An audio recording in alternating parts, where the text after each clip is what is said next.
والصلاة والسلام عليك سيدي يا رسول الله. الصلاة والسلام عليك سيدي يا حبيب الله. الصلاة والسلام عليك سيدي يا رحمة للعالمين. الحمد لله رب العالمين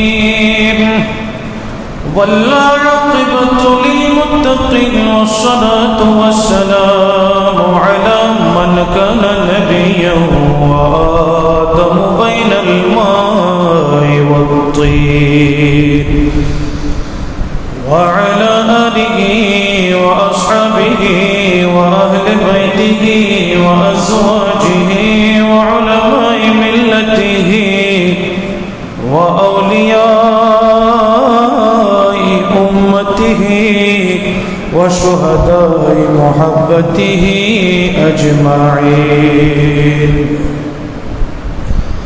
أما بعد فقد قال الله تعالى عز وجل في شأن حبيبه ومحبوبه صلى الله عليه وسلم آمرا ومخبرا إن الله وملائكته يصلون على النبي يا أيها الذين آمنوا صلوا عليه وسلموا تسليما. صلى الله على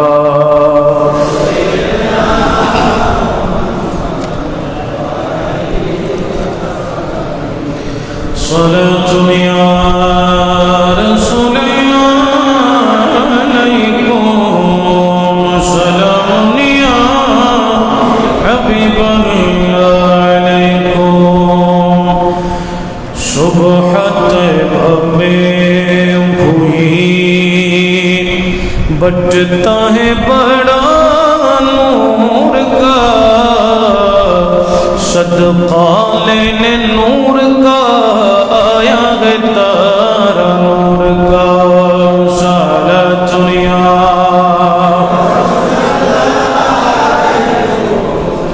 سلام یا حبیب اللہ. أعوذ بالله من الشيطان الرجيم. بسم الله الرحمن الرحيم. ورفعنا لك ذكرك. صدق الله مولانا العظيم وصدق رسوله النبي الحبيب الكريم. ونحن على ذلك لمن الشاهدين والشاكرين والحمد لله رب العالمين. رب صل وسلم وبارك عليه. হৃদয়ের গভীরে রেখেছি যারে, হৃদয়ের গভীরে রেখেছি যারে, নূর নবীরে আমার প্রিয় নবীরে, নূর নবীরে আমার প্রিয় নবীরে। অন্যায় অনাচারে ভরা ছিল জগৎ, ভরা ছিল, দয়াল নবী এসে সবই দূর করিল, দয়াল নবী এসে সবই দূর করিল। এমন নবীর শানমান কি করে করি বয়ান, এমন নবীর শানমান কি করে করি বয়ান, সেই নবীজির গান প্রেমেরই সুরে নূর নবী রে আমার প্রিয় নবী রে নূর নবী রে আমার প্রিয় নবী রে হৃদয়ের গভীরে রেখেছি যারে নূর নবী রে আমার প্রিয় নবী রে নূর নবী রে আমার প্রিয় নবী রে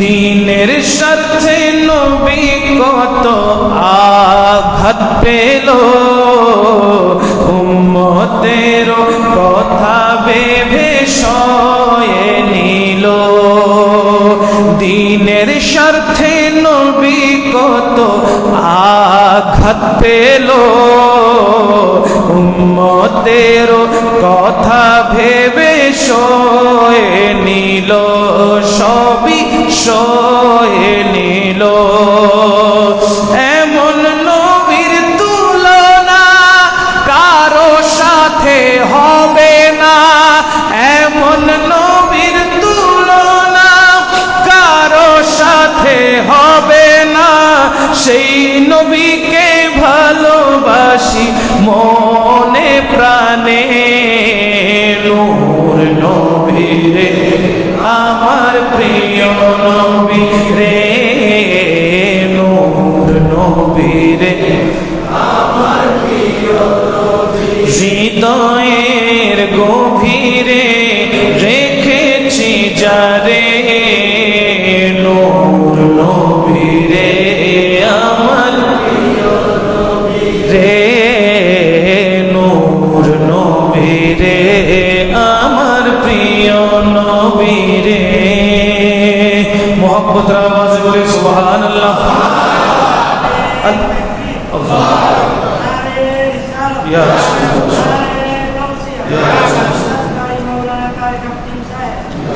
মহান রব্বুল আলামিনের আলিশান দরবারে কুদরতি দরবারে শুকর গুজার করছি যে রব্বুল আলামিন আমাদেরকে মাহে রবিউল আউয়াল শরীফের দ্বিতীয় জুমাতে উপস্থিত হয়ে অত্র মুবারক মসজিদে নামাজ আদায়ের লক্ষ্যে হাজির হওয়ার তৌফিক দান করেছেন সে রব্বুল ইজ্জতের কুদরতি দরবারে শুকরিয়া আদায়ের লক্ষ্যে একবার বলি আলহামদুলিল্লাহ। সম্মানিত হাজরিন, আমরা ধারাবাহিকভাবে জেনে এসেছি রাসূল পাক সাল্লাল্লাহু তাআলা আলাইহি ওয়াসাল্লামের যে পবিত্র নূরখানা আল্লাহ সুবহানাহু ওয়া তাআলা সৃষ্টি করেছেন ওই পবিত্র নূর মুবারককে 12ই রবিউল আউয়াল শরীফে আল্লাহ পাক এই ধরায় এই দুনিয়াতে প্রেরণ করেছেন। আমরা জেনে এসেছি যখন হযরতে বাবা আদম আলাইহিস সালাম এই দুনিয়ার জমিনের মধ্যে নেমে এসেছেন, বাবা আদমের সাথে আমাদের রাসূল নবী দু জাহান রাহমাতুল লিল আলামিন এই ধরায় আদম আলাইহিস সালামের সাথে নেমে এসেছেন। হযরতে বাবা আদম আলাইহিস সালাম কখন থেকে নবীর প্রেমে পড়েছে জানেন? আমরা যখন কাউকে চিনি, তার গুণাগুণ সম্পর্কে জানি, তখন ধীরে ধীরে আমরা তার প্রেমে পড়ি, ঠিক না? হযরতে বাবা আদম আলাইহিস সালাম আমার নবীজির প্রেমে কখন পড়েছিল?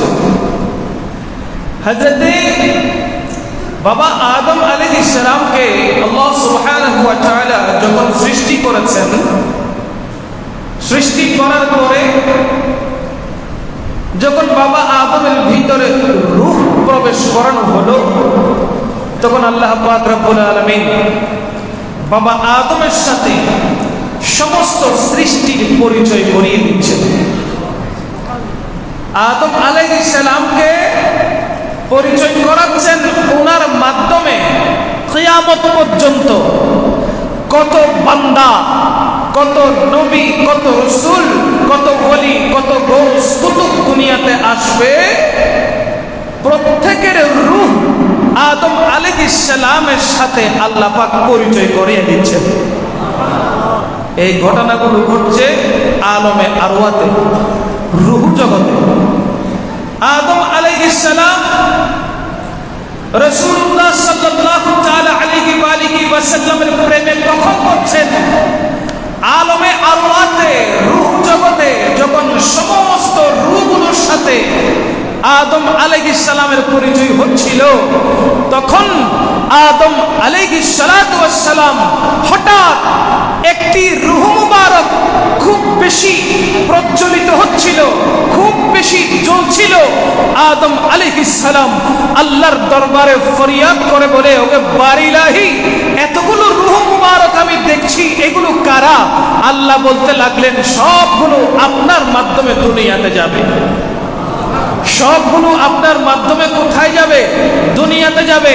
আদম আলাইহিস সালাম আল্লাহর দরবারে জানতে চাইলেন, ওগো বারিলাহি, এই রূহগুলোর মধ্যে একটি রূহের দিকে তো আমি তাকাতেও পাচ্ছি না, এত আলো বের হচ্ছে। একটি রূহ এত বেশি আলো বের হচ্ছে, এত বেশি প্রজ্বলিত। ওগো আল্লাহ, আমি ওই রূহ সম্পর্কে একটু জানতে চাই। বলেন না সুবহানাল্লাহ। হযরতে বাবা আদম আলাইহিস সালামের প্রশ্নের জবাবে আমার আল্লাহ পাক রব্বুল আলামিন জানিয়ে দিচ্ছেন, শোনো শোনো, ওই রূহের নাম হলো মুহাম্মাদুর রাসূলুল্লাহ সাল্লাল্লাহু তাআলা আলাইহি ওয়াসাল্লাম। যেই রূহ না হলে তুমি আদমকেও আমি আল্লাহ সৃষ্টি করতাম না। হযরতে বাবা আদম আলাইহিস সালাম আমার নবীর ওই রূহ মুবারক দেখার পরে হতভম্ব হয়ে গেল, অবাক হয়ে গেল। কেমন সুন্দর, কেমন সুন্দর, কেমন সুন্দর!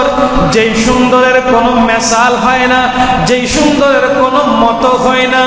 আলা হযরত আজিমুল বরকত পরবনায়ে শামঈ রিসালাত শাহ আহমদ রেজা ফাজিল বেরলভী আলাইহির রাহমা ওই সুন্দরের কথা বলতে গিয়ে বলতে লাগলেন, वो कमाले हुस्ने हुजूर है के गुमाले नफ़से जहां नहीं, यही फूल खार से दूर है, यही शम्आ है के धुआं नहीं, সে যে সুন্দর তার শেষ কোথায় আসেনি কভু কল্পনায়, সে যে এমনই গোলাপ যাতে কাঁটা নাই, সে যে এমন প্রদীপ যাতে ধোঁয়া নাই, वो कमाले हुस्ने हुजूर है। चित्कार दी बोलें ना सुभान अल्लाह। وعن أبي هريرة رضي الله تعالى أن رسول الله صلى الله عليه وسلم قال لما خلق الله آدم أراه بنيه فجعل يرى فضائل بعضهم على بعض فرأى نورا ساطعا في أسفلهم فقال يا رب من هذا؟ قال هذا ابنك أحمد وهو أول وهو آخر وهو أول شافع بولنا سبحان الله।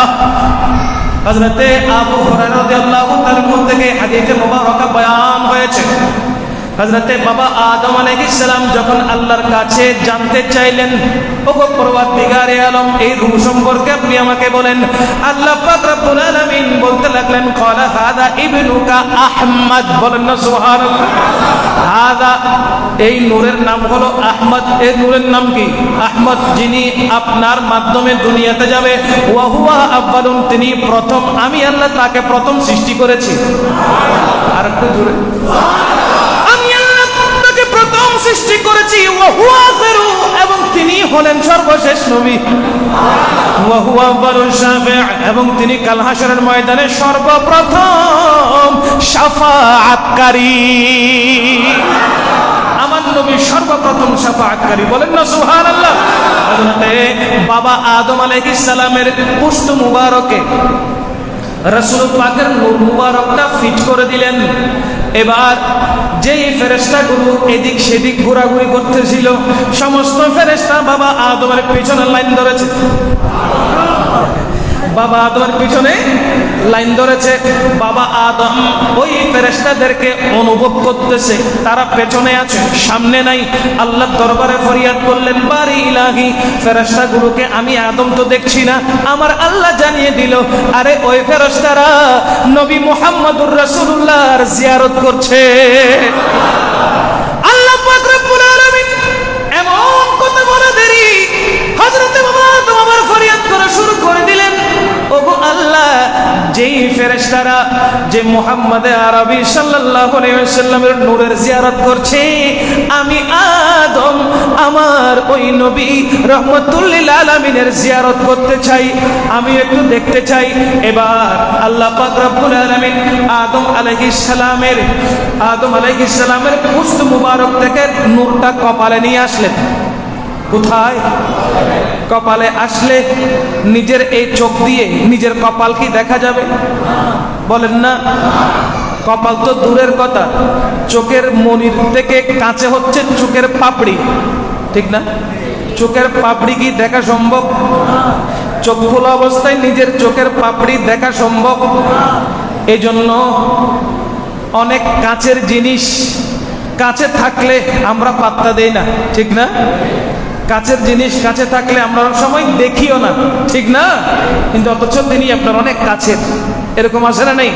যাই হোক, হযরতে আদম আলাইহিস সালাম আল্লাহর দরবারে ফরিয়াদ করলেন, আল্লাহ কপালে নিয়ে আসলেন। ফেরেশতাগুলো আবার সামনে চলে আসলো। আমি ফেরেশতাদেরকে দেখছি কিন্তু ওই নূরকে তো দেখছি না। আল্লাহ, তুমি আমাকে দেখার ব্যবস্থা করে দাও। আল্লাহ পাক রব্বুল আলামিন ওই নূর মুবারকগুলোকে হযরতে বাবা আদমের বৃদ্ধাঙ্গুলের মধ্যে দিলেন। কোথায়? বাবা আদমের বৃদ্ধাঙ্গুলের মধ্যে দিলেন। হযরতে আদম আলাইহিস সালাম ওই নূর মুবারক দেখার সাথে সাথে খুশি হয়ে গেল।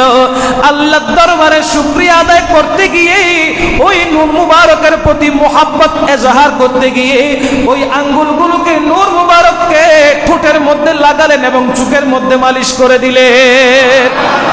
আমার নবীর নাম আসলে আমরা ঠোঁটে এবং চোখে মালিশ করি কিনা? এটা বাবা আদমের সুন্নত, বলেন না সুবহানাল্লাহ। এটা বাবা আদমের সুন্নত।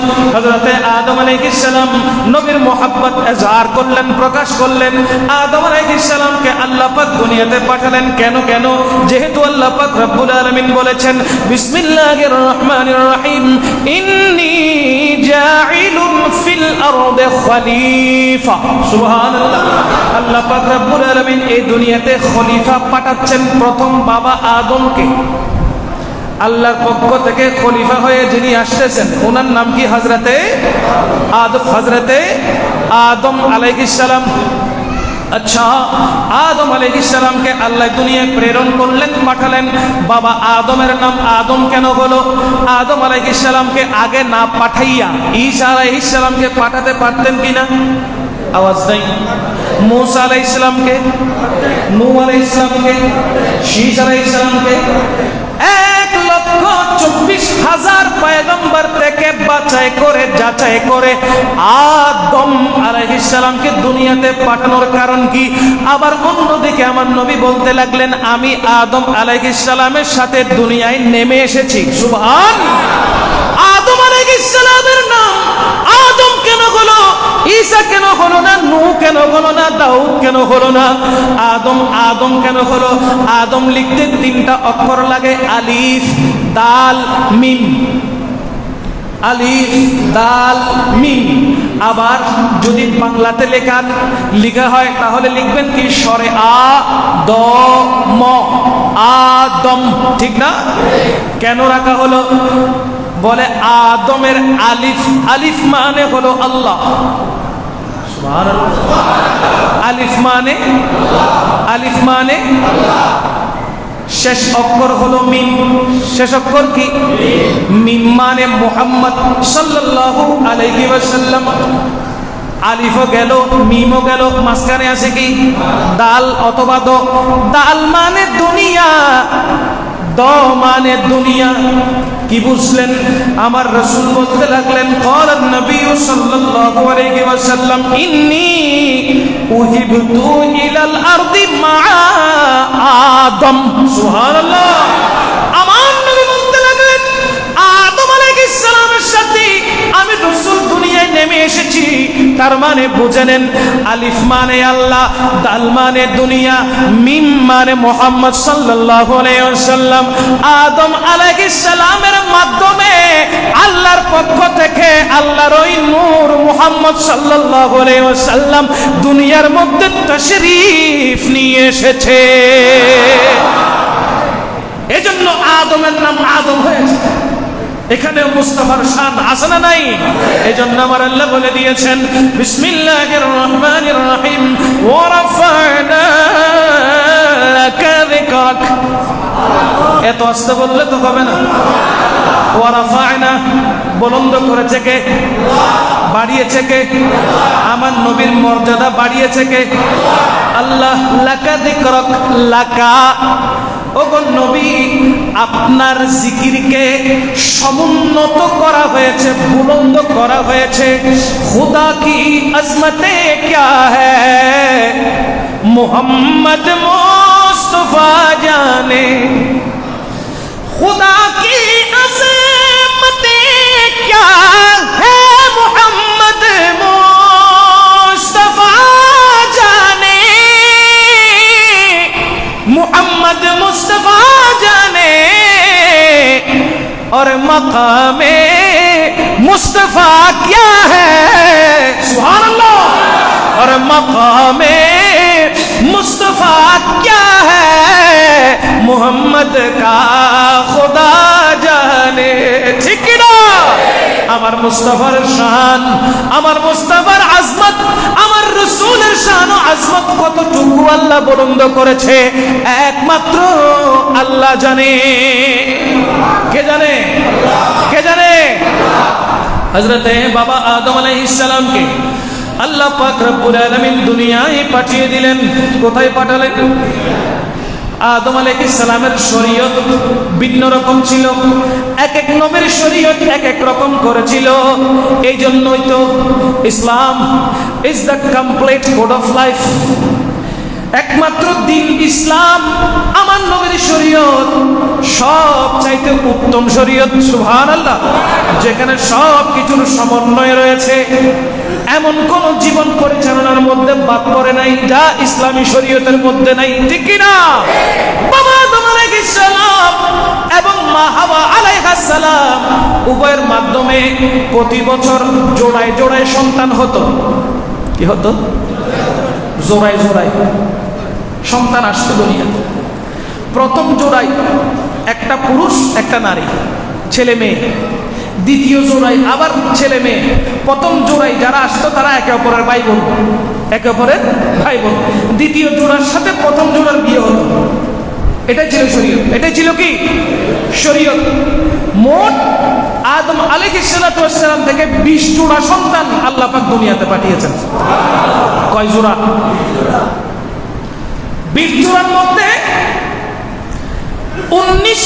19 বার যখন হাওয়া আলাইহিস সালাম সন্তান প্রসব করতেছিলেন, তখন নারী পুরুষ নারী পুরুষ নারী পুরুষ এইভাবে এসেছে।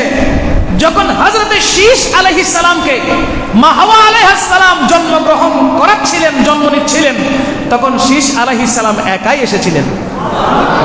শীশ আলাইহিস সালাম সিঙ্গেল এসেছিলেন, একা এসেছিলেন। কেন? আমার আল্লাহ পাক রব্বুল ইজ্জত এই কথা জানিয়ে দিচ্ছেন, আদমের পরে যিনি নবী হবেন তিনি শীশ আলাইহিস সালাম। জোরে বলেন না সুবহানাল্লাহ। সবাই জোড়া জোড়া এসেছে, কিন্তু নবীর নূর যিনি বহনকারী হয়েছেন, নবীর নূর যিনি বহন করবেন তিনি একা এসেছেন। ওনার নাম হলো হযরতে শীশ আলাইহিস সালাম। জোরে বলেন না সুবহানাল্লাহ। হযরতে শীশ আলাইহিস সালামের বিয়ে করাইতে হবে না? কথাকে সংক্ষেপ করছি, সময় আসলে দ্রুত চলে যাচ্ছে। হযরতে শীশ আলাইহিস সালামকে বিয়ে করাতে হবে না? বলেন না, বলেন না। শীশ আলাইহিস সালামের বউ কে ছিল? স্ত্রী কে ছিল? সহধর্মিনী কে ছিল? হযরতে বাবা আদম আলাইহিস সালাম। তিনি বলতে লাগলেন, হ্যাঁ শীশ, তুমি একটু ওই পাহাড়ের চূড়ায় যাও, সেখান থেকে আমি জন্য পানি নিয়ে আসো। শীশ আলাইহিস সালাম বলতে লাগলেন, বাবা, পাহাড়ের চূড়ায় তো পানি থাকে না, পানি থাকলে তো নিচে থাকবে, চূড়ায় তো থাকবে না। বলে, আমাকে জিব্রাইল আলাইহিস সালাম এসে খবর দিয়েছে তোমাকে সেইখানে যাওয়ার জন্য বলা হচ্ছে। অর্ডার আল্লাহর। অর্ডার কার? হযরতে শীশ আলাইহিস সালাম আল্লাহর হুকুম, আল্লাহর অর্ডার জেনে শুনে অমান্য কি করতে পারে? তিনি বাবা আদমের কথা শুনে সেই পাহাড়ের চূড়ায় চলে গেলেন। তিনি সেখানে গিয়ে দাঁড়াতে না দাঁড়াতেই দেখতে পাচ্ছেন আসমান থেকে এক মহিয়সী নারী কলসি হাতে নিয়ে জমিনে নেমে আসতেছেন। হযরত শীশ আলাইহিস সালাম জিজ্ঞাসা করলেন, আপনি কে? বলে, আমি হচ্ছি হুর। আল্লাহ পাক আমাকে আপনার সাথে এবং আপনার বাবার সাথে দেখা করার জন্য জান্নাত থেকে দুনিয়ায় পাঠিয়ে দিয়েছেন। বলে, তাহলে ঠিক আছে, চলেন আমার বাবা জানের সাথে দেখা করবেন। হযরতে শীশ আলাইহিস সালামের সাথে ওই হুর হযরতে বাবা আদমের সাথে সাক্ষাতে গেলেন। যাওয়ার পরে জিবরাইল আলাইহিস সালাম আদম আলাইহিস সালামকে জানিয়ে দিচ্ছেন, ওগো আদম আলাইহিস সালাম, আল্লাহ পাক রব্বুল আলামিনের ইচ্ছা, মনসা হচ্ছে এই হুরের সাথে আপনার শীশের বিয়ে দেওয়া। জোরে বলেন না সুবহানাল্লাহ। এই হুরের সাথে আপনার সন্তান শীশ আলাইহিস সালামের সাথে শাদী মুবারাকা দেওয়া, বিয়ে দেওয়া। তাহলে এবার চিন্তা করে দেখেন, হযরতে শীশ আলাইহিস সালামের মাধ্যমে রাহমাতুল লিল আলামিনের নূর প্রবেশ করেছে হুরে গিলমানের পেটের মধ্যে। সুবহানাল্লাহ। সেই নবীজির নূর মুবারক এইভাবে ট্রান্সফার হতে হতে ট্রান্সফার হতে হতে ট্রান্সফার হতে হতে মা আমেনার রহমে চলে এসেছে। হযরতে হালিমাতুস সাদিয়া রাদিয়াল্লাহু তাআলা, তিনি ছিলেন আমার নবীজির দুদুমা, ঠিক না? আচ্ছা, হযরতে মা আমেনা তিনি কেন মা হলেন? হযরতে হালিমাতুস সাদিয়া তিনি তো দয়াল নবীজির সরাসরি মা হতে পারতেন, পারতেন না? কথা বলেন না কেন? পারতেন তো। কিন্তু আল্লাহ পাক রব্বুল আলামিন হযরতে মা আমেনার তাকদীরে আমার রাসূল পাক সাল্লাল্লাহু আলাইহি ওয়াসাল্লামের নূরকে হেফাজত করার জন্য আল্লাহ অনেক আগে থেকেই সৃষ্টি লগ্ন থেকে নির্ধারণ করে রেখে দিয়েছেন। আমেনার নাম আমেনা কেন হলো? অন্য কিছু তো হতে পারতো না। আমেনাতুন ফাইলাতুন, আমেনার নাম আমেনা কেন হয়েছে? দেখেন, আল্লাহ সুবহানাহু ওয়া তাআলা যার শাকমে পাকে, রেহেমে পাকে মুস্তাফার নূরটাকে হেফাজত করতেছেন, আল্লাহ পাক রব্বুল আলামিন ওনার নাম আমেনা রেখে দিয়েছেন। মানে দয়াল নবীজির নূর মুবারকটা যিনি আমানত রাখবেন, যিনি কি রাখবেন? আমানত রাখবেন, ওনার নাম হয়ে গেছে আমেনা। ওনার নাম হয়ে গেছে কি? আমেনা। সে আমেনার গর্ভে নবী মুহাম্মদুর রাসূলুল্লাহ সাল্লাল্লাহু তাআলা আলাইহি ওয়াসাল্লাম এসেছেন। मैं आमेना माईदा है लाल बड़ा सोहना, जिंदगी च लज साडी लजे पाल बड़ा सोहना, जिंदगी च लज साडी लजे पाल बड़ा सोहना। सारा दुनिया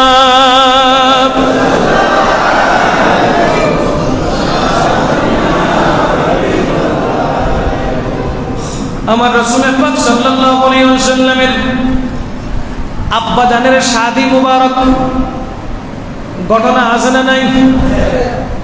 আমরা নরমালি শাদি করতে গেলে আমাদের কত ঘটনা হয়ে যায়, ঠিক না? রহমতুল্লিল আলমিনের আব্বাজান তিনি শাদি মুবারকা করছেন। হযরতে খ্বাজা আব্দুল মুত্তালিব তিনি মনস্থ করলেন ওনার সন্তান খ্বাজা আব্দুল্লাহর বয়স যখন 24 হলো, তিনি মনস্থ করে নিলেন যে আমি আমার সন্তানকে বিবাহ করাবো। বিবাহ করাতে গিয়ে খ্বাজা আব্দুল মুত্তালিব তিনি আমিনা রাদিয়াল্লাহু তাআলা আনহাকে পছন্দ করে ওনার পরিবার পরিজনকে ওয়াদা দিয়ে দিলেন যে আপনার মেয়েকে আমার সন্তানের জন্য আপনি রেখে দেন, গচ্ছিত রাখেন। আমার খ্বাজা আব্দুল্লাহর জন্য আপনার মেয়ে আমেনাকে আমি পছন্দ করলাম। বলেন না আলহামদুলিল্লাহ। বিবাহ নির্ধারণ হয়ে গেল, যেটা আমরা বর্তমানে ফরজ বলি। বিবাহ কি হয়ে গেল? নির্ধারণ হয়ে গেল, এখনো আকদ নিকাহ হয় নাই। সামাজিক কথোপকথন হয়ে গেল। খ্বাজা আব্দুল্লাহ বাজারের মধ্যে যখন হাঁটতেছিলেন তখন প্রতিমধ্যে ওয়ারাকা ইবনে নওফলের বোন ফাতেমা উরফে উম্মে কেতালের সাথে দেখা হয়ে গেল। ফাতেমার সাথে রাস্তার মধ্যে খ্বাজা আব্দুল্লাহর যখন দেখা হয়ে যায়, ফাতেমা খ্বাজা আব্দুল্লাহর চেহারার দিকে পেল পেল করে তাকিয়ে থাকে। তখন ফাতেমা বলতে লাগলো, হে খ্বাজা আব্দুল মুত্তালিবের সন্তান খ্বাজা আব্দুল্লাহ, আমি আপনাকে নিকাহ করতে চাই। কে বলতেছে? ফাতেমা। আমি আপনাকে নিকাহ করতে চাই, আপনার সাথে আমি বাকি জীবনটা অতিবাহিত করতে চাই, আপনাকে বিয়ে করতে চাই, আমি আপনাকে বিয়ের প্রস্তাব দিলাম। খ্বাজা আব্দুল্লাহ বলতে লাগলেন, আমি তো বিয়ে করতে এইভাবে পারবো না, আমার বাবাকে লাগবে, আমার বাবাই আমার বিয়ের নির্ধারক, আমার বাবাই জানে আমি কাকে বিয়ে করব না করব, আমি আপনাকে কিভাবে বিয়ে করব, আপনার প্রস্তাব আমি কিভাবে অ্যাকসেপ্ট করব। এই কথা বলতে না বলতে সেখান থেকে প্রস্থান হয়ে চলে গেলেন খ্বাজা আব্দুল মুত্তালিব। খ্বাজা আব্দুল্লাহর বিয়ে মা আমিনার সাথে ওই রাতে হয়ে গেল। বিয়ে শাদী হওয়ার পরে খ্বাজা আব্দুল্লাহ এক দুদিন পরে আবার যখন রাস্তার মধ্যে হাঁটতেছিলেন তখন ফাতেমা খ্বাজা আব্দুল্লাহকে দেখার পরে মুখ ফিরিয়ে নিলেন। দেখার পরে মুখ ফিরিয়ে নিলেন। খ্বাজা আব্দুল্লাহ ডাক দিয়ে বলে, হ্যাঁ ফাতেমা, গতকালকেও তুমি আমাকে বিয়ে করার জন্য চেয়েছিলে, কিন্তু আজকে তুমি আমাকে দেখে মুখ ফিরিয়ে নিচ্ছ, কারণটা কি? তোমার বিহেভ এমন কেন? তোমার ব্যবহার এমন কেন? গতকালকেও তুমি আমার জন্য পাগল ছিলে, কিন্তু আজকে তোমার বিহেভ পরিবর্তন দেখছি, আমাকে দেখেও না দেখার ভান করে চলে যাচ্ছ। ফাতেমা দাঁড়িয়ে বলতে লাগলো, ওগো খ্বাজা আব্দুল্লাহ, শুনেন শুনেন, আমি আপনাকে শুধুমাত্র একটি কারণে নিকাহ করতে চেয়েছিলাম, বিয়ে করতে চেয়েছিলাম। কোন কারণ? কোন কারণ? আপনার ললাটের মধ্যে আমি একটি নূর দেখতে পেয়েছি। আপনার ললাটের মধ্যে আমি একটি নূর দেখতে পেয়েছি। ওই নূরের মা হওয়ার জন্য আমি আপনাকে শাদী করতে চেয়েছিলাম। এখন ওই নূর, বলেন না, এখন ওই নূর নাই। রজবুল মুরাজ্জবের প্রথম তারিখ ওই নূর মা আমিনার রেহেমে প্রবেশ করেছে। এই জন্য যেই নূরখানা আপনার চেহারায় দেখেছিলাম এখন ওই নূর আর দেখতেছি না। বলেন না সুবহানাল্লাহ। আচ্ছা, এই ঘটনাগুলো আমার নবী জানে কি জানে না? বিশ্বাস আছে? নবী কি আসছে এখনো? তো জানে বলতেছেন। হ্যাঁ, নবী তো এখন আসে নাই, তো জানে বলতেছেন। হ্যাঁ, মাশাআল্লাহ। এই ঈমান আমাদের আছে যে আল্লাহ পাক রব্বুল আলামিন গোটা কায়নাতের সবকিছু কখন কি হবে না হবে সময় সহ নির্ধারণ করে মুস্তাফাকে সৃষ্টি করার সাথে সাথে সব জানিয়ে দিয়েছেন। আলমে আরওয়াত এগুলো আল্লাহর সাথে কথোপকথন হয়ে গেছে। রাসূল পাক সবকিছু, আওয়াজ, রাসূল পাক সবকিছু। নাম ছিল ফাতেমা। খ্বাজা আব্দুল্লাহকে বিয়ে করার জন্য চেয়েছিলেন, কারণ বলে আমি ওই নূরের মা হব, ওই নূরের। আমার নবী জানতেন নবীর চাইতে বড় ইনসাফকারী একজনও ছিল না। নবী শিশুকাল অবস্থায় নিজের ভাইয়ের সাথে ইনসাফ করেছেন। কেমন ইনসাফ? মা হালিমাতুস সাদিয়া তিনি যখন আমার নবীকে দুধ মুবারক পান করাতেন, তখন রাহমাতুল লিল আলামিন মা হালিমাতুস সাদিয়ার এক পাশের ডান পাশের দুধ মুবারক পান করতেন, বাম পাশে আবার এনে সন্তানকে দুধ পান করাতে চাইলে আমার নবী বাম পাশের স্তন পান করতেন না। সুবহানাল্লাহ। মা জানেরা ওই রকম করে কি করে না? কিছুক্ষণ এই বুকের দুধ পান করায়, কিছুক্ষণ অন্য সাইডেরটা পান করায়, করায় কি করায় না? আমার নবীকে ডান স্তনের দুধ পান করানোর সাথে সাথে আবার যখন বাম স্তনের দিকে নিয়ে যাওয়া হয়, আমার নবীজি ঠোঁট মুবারক লাগাতেন না। মা হালিমাতুস সাদিয়া বুঝে নিয়েছি আমার যে আরেকজন সন্তান আছে, ওই সন্তানেরও হক আমার কাছে রয়েছে। দেখেন আমার নবী কত বড় ইনসাফ করেছে। উভয়টা পান করেন নাই, বরং একটা ভাইয়ের জন্য, দুদু ভাইয়ের জন্য রেখে দিয়েছেন। বলেন না সুবহানাল্লাহ। ওই রাহমাতুল লিল আলামিন যখন তিনি হযরতে খাদিজাতুল কুবরা রাদিয়াল্লাহু তাআলা আনহাকে শাদী মুবারকা করেছেন, শাদী মুবারকা করার পরে আম্মা জান খাদিজাতুল কুবরা রাদিয়াল্লাহু তাআলা আনহা থেকে যে কন্যা সন্তান দুনিয়াতে এসেছে, ওই কন্যা সন্তানের মধ্যে একজনের নাম আমার নবী রেখে দিয়েছে ফাতেমা। কথা বলেন ঠিক কিনা? আমার নবী কি রাখলেন? ফাতেমা। কেননা আমার নবী বুঝিয়ে দিচ্ছেন আমার আব্বাজানের সাথে শাদী মুবারকা করার জন্য ফাতেমা নামক একজন মহিলা আমার আব্বাজানকে প্রস্তাব করেছিল, আমার নূরখানা নেওয়ার জন্য বড় আগ্রহ নিয়ে আমার আব্বাজানকে আমার মা হওয়ার জন্য চেয়েছিল, কিন্তু আল্লাহ পাক রব্বুল আলামিন সব নির্ধারণ করে রাখার কারণে তিনি আমি রাসূলের মা তিনি হতে পারে নাই। তাই আমার নবীজি আপন কন্যা সন্তানের নাম ফাতেমা রেখে মা হওয়ার সৌভাগ্য দান করেছে। আমরা ফাতেমা রাদিয়াল্লাহু তাআলা আনহাকে কি ডাকি? মা ফাতেমা, ঠিক না?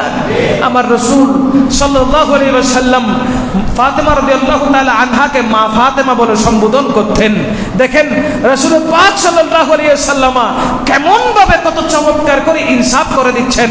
আরে যেখানে আল্লাহ পাক রব্বুল আলামিন বলতে লাগলেন ওয়ামা খালাকনাস সামাওয়াতি ওয়াল আরদা ওয়ামা খালাকনাস সামাওয়াতি ওয়াল আরদা ওয়ামা বাইনাহুমা ইল্লা বিল হক, আমার আল্লাহ পাক রব্বুল আলামিন বলতে চাচ্ছেন আমি নবমণ্ডল এবং ভূমণ্ডল এই দুটির মধ্যবর্তী অবস্থিত সবকিছু রাসূল পাক সাল্লাল্লাহু তাআলা আলাইহি ওয়াসাল্লামের একমাত্র ওসিলায় সৃষ্টি করে দিয়েছি।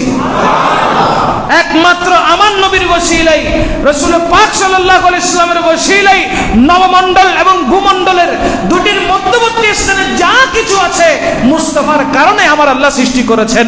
চিৎকার দিয়ে বলে সুবহানাল্লাহ। হযরত আব্দুল হক মুহাদ্দিসে দেহলভী রাহমাতুল্লাহি আলাইহির মাদারিজুন নবুওয়াত খণ্ড 1 পৃষ্ঠা নম্বর 309 নোট করেছেন যে মুস্তাফা সৃষ্টি না হলে আল্লাহ পাক কোনো কিছুই সৃষ্টি করতেন না।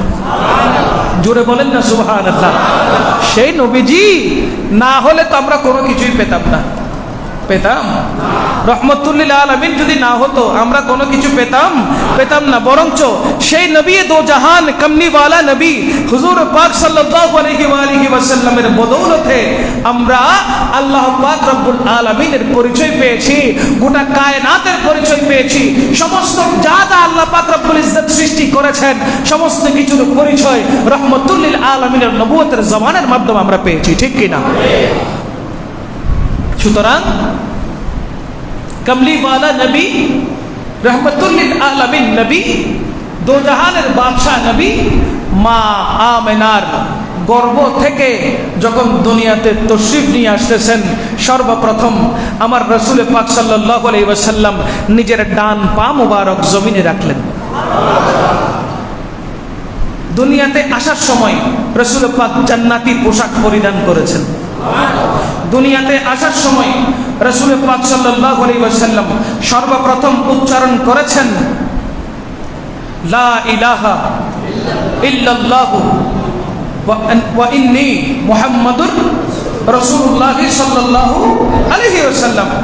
সর্বপ্রথম আরবি ভাষায়, স্পষ্ট ভাষায়, শুদ্ধভাবে আল্লাহ পাক রব্বুল আলামিনের প্রশংসা রহমাতুল লিল আলামিন করে দিয়েছেন। সুবহানাল্লাহ। হুজুর পাক সাল্লাল্লাহু তাআলা আলাইহি ওয়াসাল্লাম দুনিয়াতে তশরিফ আনার সাথে সাথে সর্বপ্রথম নিজের কপাল মুবারক জমিনে রাখলেন, কদম দিয়ে আসলেন, সিজদায় পড়ে গেলেন, আল্লাহর দরবারে আলহামদুলিল্লাহ বলে আল্লাহর প্রশংসা করলেন। সুবহানাল্লাহ। আমাদের মধ্যে এমন কেউ আছি যে এইভাবে দুনিয়াতে আসছি? আমরা দুনিয়াতে এসেছি সাধারণভাবে। মায়ের পেট থেকে রেহেমের মাধ্যমে, লজ্জাস্থানের মাধ্যমে আমাদের সর্বপ্রথম মাথা এসেছে, ঠিক না? যদি মাথা না আসতো, পা থাকতো, তাহলে বলতো ডাক্তার বাচ্চা উল্টো হয়ে গেছে, বলতো না? সুতরাং সে নর্মাল ডেলিভারি হবে না, তাকে সিজারের ব্যবস্থা করো, তাড়াতাড়ি সিজার করো, নয়তো মা এবং বাচ্চা উভয় মারা যাওয়ার আশঙ্কা আছে। বলে কি বলে না? আচ্ছা, রাসূলুল্লাহ সাল্লাল্লাহু আলাইহি ওয়াসাল্লাম তো সর্বপ্রথম নিজের পা মুবারক জমিনে রেখেছেন। তাহলে নবীর সাথে আমাদের সাথে মিল কোথায়? অনেকে আছে বলে যে নবী তো আমাদের মতো, বলে কি বলে না? আরে নবীর আশা আর তোমার আশা আসমান জমিন পার্থক্য। নবীজি যেভাবে এসেছেন তুমি তো সেভাবে আসো নাই, কথা বলেন ঠিক না? আমরা এসেছি নরমালি ভাবে, নয়তো সিজার করে আমাদেরকে বের করতে হয়েছে। কত কষ্ট আম্মাজান পেয়েছে, ঠিক কিনা বলেন? কিন্তু আমার নবীজির আম্মাজান হযরতে মা আমেনা রাদিয়াল্লাহু তাআলা আনহা তিনি বলতে লাগলেন রাহমাতুল লিল আলামিন যে আমার সেকমে পাকে আছে, আমি তো বুঝতেই পারিনি, আমার কোনো খবরই ছিল না। বলেন না সুবহানাল্লাহ। খবর থাকবে কোত্থেকে? উনি তো নূরে মুহাম্মদ সাল্লাল্লাহু আলাইহি সাল্লাম। এটা তো আলো ছিল, নূর ছিল। আলো আর নূরে কোনো ওজন থাকে? বলেন না, কোনো ওজন থাকে? আর আমাদের আম্মাজানরা, আমাদের বোনেরা, আমাদের মা বোনরা যখন প্রেগনেন্ট হয় তখন ধীরে ধীরে তাদের শরীরের অবকাঠামো পরিবর্তন হয়। এক মাস গেলে একরকম, দ্বিতীয় মাস গেলে আরেক রকম, আবার এক এক সময়ে এক এক রকমের লাগে, কথা বলেন ঠিক না? পেরেশানি লাগে, পা ফুলে যায়, হাঁটতে পারে না, ভালো করে বসতে পারে না, ঘুমোতে পারে না, খাইতে পারে না, চলতে পারে না, কত রকমের কষ্ট মা বোনদের হয়, কথা বলেন ঠিক কি না? আর মা আনা বলছেন এই সমস্ত কিছু আমার লাগে নাই, এই সমস্ত কিছু আমার লাগে নাই। আপনি দুনিয়াতে আসার সময় আপনার আম্মাজান আপনার সতত দেখেছে, আপনার পরিবার পরিজন আপনার সতত দেখেছে, আপনার আব্বা আপনার সতত দেখেছে। শিশুকাল অবস্থায় যখন ধীরে ধীরে বড় হচ্ছেন সব সময় আপনার সতত দেখেছে।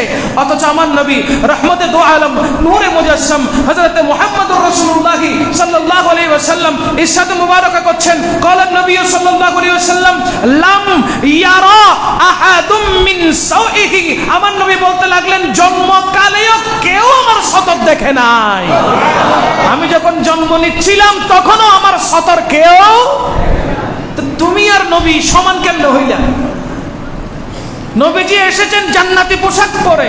নবীজি আসা মাত্রই আল্লাহ পাক রব্বুল আলামিনের শুকরিয়া আদায় করেছে, বরঞ্চ তুমি আসার সাথে সাথে আগে কান্না করেছো। কান্না না করলে ডাক্তার ফিটের উপরে দুটো দিছে, ঠিক না? নখাদর কা হয়ে রে থাপ্পড় দিল কিনা, দেয় কিনা? আপনি কান্না করলে ডাক্তারেরও ভালো লাগে, যিনি জন্ম দিয়েছে তারও ভালো লাগে। আর আমার মুস্তাফা আসার সাথে সাথে সর্বপ্রথম প্রশংসা করেছেন কার? এবং ওয়াহদানিয়তের প্রশংসা করেছেন, ঘোষণা দিয়েছেন, রিসালাতের ঘোষণা দিয়েছেন। তারপরে উম্মতে মুহাম্মদের জন্য রব্বি হাবলি উম্মতি বলে দোয়া করেছেন। সুবহানাল্লাহ। সেই নবী আর সাধারণ মানুষ কি এক হতে পারে? কিন্তু এখন অনেকেই আছে নবীকে দোষে গুণে মানুষ বলছে, আছে না নাই? জোরে বলেন না নাউজুবিল্লাহ। নবী আমার মতো বলছে, আছে না নাই? নবী আমার বড় ভাইয়ের মতো বলছে না, বলছে কিনা? নবীকে নেতা বলছে কিনা? নবীকে বিশ্বনবী বলছে কিনা? নবীকে নিজের ভাইয়ের মতো জানতেছে কিনা? বলে কি নবীর প্রতি আল্লাহ ওহী পাঠাইছে আর আমার প্রতি ওহী আসে নাই, দুজন তো এক। আমার প্রতি ওহী আসে নাই তাই আমি নবী হয় নাই, ওনার উপরে ওহী আসছে তাই উনি নবী হইছে। এরকম কিছু কুলাঙ্গার আছে না নাই? সোশ্যাল মিডিয়াতে বসে বসে যা মন চায় তা বলতেছে, এরকম আছে না নাই? জুড়ে বলেন না নাউজুবিল্লাহ। ওই সমস্ত কাঠমুল্লা থেকে আল্লাহ আমাদের ঈমানকে হেফাজত করুন। পবিত্র জশ্নে জুলুসে ঈদে মিলাদুন নবী সাল্লাল্লাহু আলাইহি ওয়াসাল্লাম অনুষ্ঠিত হলো গতকালকে, ঠিক না? কোটি কোটি পার হয়েছে বলে ইতিহাস সাক্ষী হয়ে যাচ্ছে। এই বছর 1 কোটি, কমপক্ষে 1 কোটি আশিকে রাসূল উপস্থিত হয়ে পবিত্র জশ্নে জুলুস পালন করেছে। নবীর জুলুস করলে, নবীর শান আজমত নিয়ে কথা বললে কে খুশি হয়? আল্লাহ। রহমত নাজিল করেন কে? রহমতুল লিল আলামিনের কথা যদি আপনারা না বলেন, রহমতুল লিল আলামিনের শান ও আজমত নিয়ে যদি কথা না বলেন, রহমতুল লিল আলামিনের সুন্নতকে যদি আঁকড়ে না ধরেন, আল্লাহর রহমত কি আপনার আমার জন্য বরাদ্দ থাকবে? থাকবে না। সুতরাং আমরা যদি নিজের জীবনটাকে দামি করতে চাই, নিজের জানটাকে, জীবনটাকে যদি দামি করতে চাই, এই পার্থিব জীবনে সুন্দরভাবে যদি চলতে চাই, কাল ময়দানে মেশরে যদি নবীর শাফাআত পেতে চাই, তাহলে অবশ্যই আমার রাসূল পাক সাল্লাল্লাহু আলাইহি ওয়াসাল্লামের পদাঙ্ককে অনুসরণ করা ছাড়া আর অন্য কোনো বিকল্প রাস্তা নাই। আল্লাহ পাক রব্বুল ইজ্জত আমাদের প্রত্যেককে নবীর সুন্নাহকে পালন করার তৌফিক দান করুন। নবীজির মুহাব্বতে কলবে ধারণ করে 5 ওয়াক্ত নামাজের মাধ্যমে, রমজান মুবারক রোজা রাখার মাধ্যমে, হজ যাকাত করার মাধ্যমে আল্লাহ পাক রব্বুল আলামিন রাসূল আরবি সাল্লাল্লাহু আলাইহি ওয়াসাল্লামের সুন্নতকে আঁকড়ে ধরে আল্লাহ পাক রব্বুল আলামিনের রহমত নেওয়ার আমাদেরকে আল্লাহ তৌফিক দান করুন। ওই কাজ করব যে কাজ করলে আল্লাহ এবং রাসূল রাজি হয়, ওই কাজ করব না যে কাজ করলে শয়তান রাজি হয়। ঠিক কিনা বলেন? জুলুস যারা করে নাই তারা শয়তান, জুলুসের বিপক্ষে যারা ছিল তারা শয়তান। কোনো সন্দেহ? কোনো সন্দেহ? জুলুসের বিপক্ষে, জুলুস বলতে কিছু নাই, মিলাদুন নবী বলতে কিছু নাই, এই কথা যারা বলে মনে করবেন তারা শয়তানের নয়তো খালাতো ভাই নয়তো চাচাতো ভাই, নয়তো খালতো ভাই নয়তো চাচাতো ভাই। আর যারা ডাইরেক্ট কোমর বেঁধে নেমে গেছে মুসলমানদেরকে ধোঁকা দেওয়ার জন্য, মনে করবেন খালতো ভাইও না চাচাতো ভাইও না, ডাইরেক্ট শয়তান। মনে থাকবে, মনে থাকবে। আমরা জুলুসের পক্ষে ছিলাম, জুলুসের পক্ষে আছি এবং জশ্নে জুলুসের পক্ষে থাকবো। মিলাদুন নবী করা হয়েছিল, পূর্বপুরুষগণ করেছিলেন, আমরা করছি, আমাদের জেনারেশন করতে থাকবে ইনশাআল্লাহ। জোরে বলেন ইনশাআল্লাহ। কারো প্ররোচনায় আমরা পড়ব না। আল্লাহ পাক আমাদের হেফাজত করুন। আমিন। ওয়া আখিরু দাওয়ানা আনিল হামদুলিল্লাহি রাব্বিল আলামিন। আসসালামু আলাইকুম।